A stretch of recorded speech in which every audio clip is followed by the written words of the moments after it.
Hello, this is Dumont, back for another Transformers comic book review, this time issue number 6. Take a look at the cover. While it's not a painting and not as cool as the cover on issue number 5, it's still really awesome because basically what we have here is Shockwave versus Megatron. It pretty much doesn't get more awesomer than that, right? And if you look closely, it actually looks like Shockwave is winning because, Shockwave just blasted and looks like he destroyed Megatron's fusion cannon, right? And, we all know that that's like Megatron's, like his big weapon. And if you take that away, well, there's not that much left, or is there?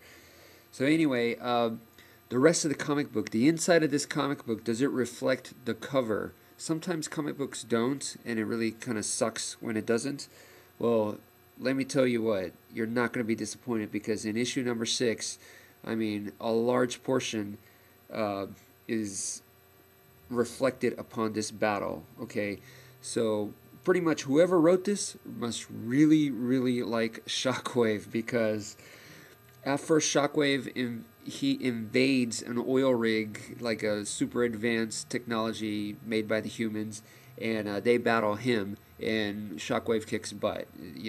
He's just fighting some humans, so come on, you pretty much know what's going to happen there. And then he fights Megatron, and man, does he whoops Megatron. Like I said, whoever wrote this stuff really likes Shockwave.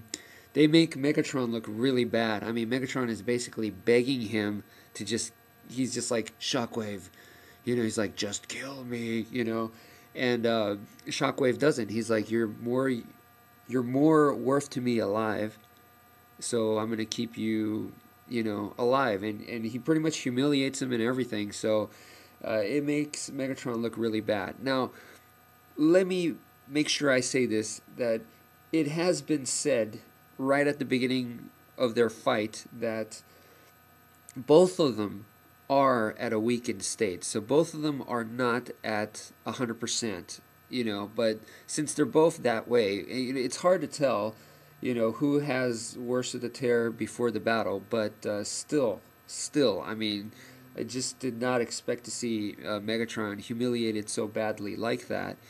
And there's a little bit of, Ratchet and Buster just snooping around, talking to Optimus Prime and stuff like that. And actually, just Buster sneaks in. Ratchet's on the outside of the arc, and Buster gets like a. Optimus doesn't reveal what he's doing, but it's almost like he transfers something to Buster. We don't know yet, So that's a little bit to think about. But come on, it's all about the battle here. That's what's interesting.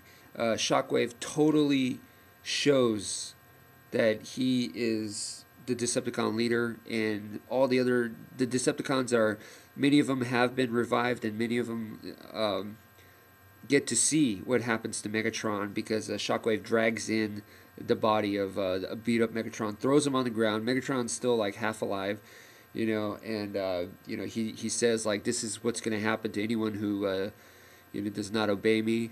Now, speaking of battles between Megatron and Shockwave, it's kind of interesting because I've always liked Megatron better, but toy-wise, this is not the case because I had the opportunity to get a G1 Megatron. My mom offered to buy me G1 Megatron. I believe it was at a Kmart, and I said no thanks. I want Optimus, and she said no, I'm not going to buy Optimus. He's too expensive. But I'll get you Megatron, and I was like, then forget about it. So I remember going, well, what about Rancor? The Star Wars monster, and she was like, no, that's too expensive too. But anyway.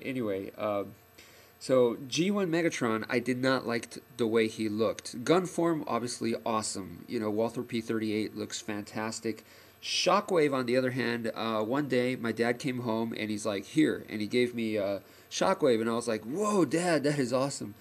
And let me think. It could have been my first Transformer.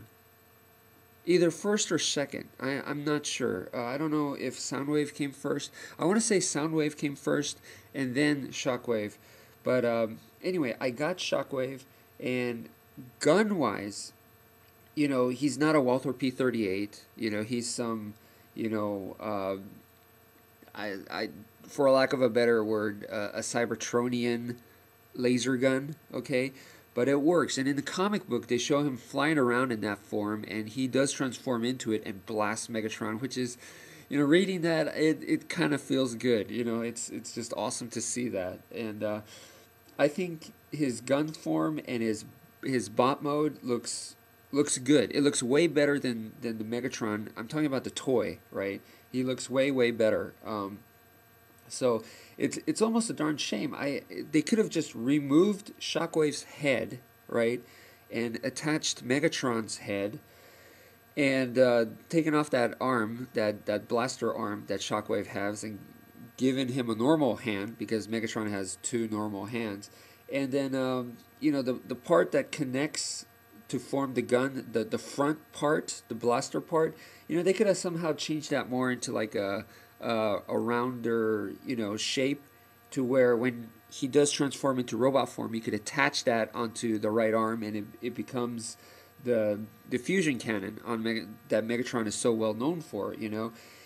I think they could have done something like that, and they could have easily called that Galvatron, and I think it would have looked awesome, way better than the actual G1 Galvatron from the movie, which I think that looks like no offense to Fisher Price, but it looks like a Fisher Price toy or something.